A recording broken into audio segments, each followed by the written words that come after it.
Libérez Plamedy!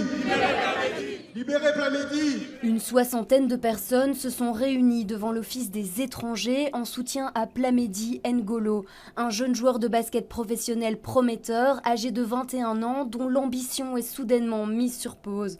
En cause, son arrestation le 22 mai dernier, couplée à un ordre de quitter le territoire. Originaire de RDC, Plamedy arrive en Belgique comme mineur non accompagné en 2019. Depuis, il se construit une vie ici. Selon ses proches, Plamedy est même sur le point de signer à Bruges, mais tout est bloqué depuis son enfermement au centre de Votem.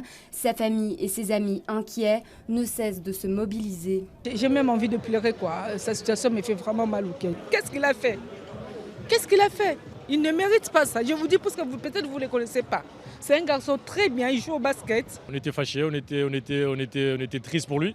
Mais pour moi, c'était l'injustice. Là-bas, dans ces centres-là, il est que avec des criminels en fait. Derrière cette mobilisation, notamment le collectif Libération Plamedy qui demande sa libération immédiate.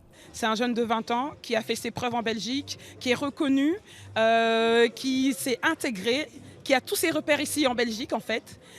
Donc premièrement, la libération de Plamedy immédiate. Deuxièmement, l'analyse de sa situation et surtout la révision de son cas. Le collectif craint aujourd'hui une expulsion. Parmi la foule présente, David qui a lui aussi vu son quotidien basculer. Ce qui l'a sauvé, c'est justement une mobilisation citoyenne. Le seul secret que j'avais, c'était la mobilisation citoyenne. Ce sont les gens qui sont levés et toutes les lettres qui ont été envoyées un peu partout par des gens que je ne connais même pas et je ne connaîtrai probablement jamais. Mais lorsque j'ai entendu parler de son histoire, j'ai directement pensé à la mienne. Le collectif a déposé une demande de protection internationale dans l'espoir que Plamedy obtienne le statut de réfugié.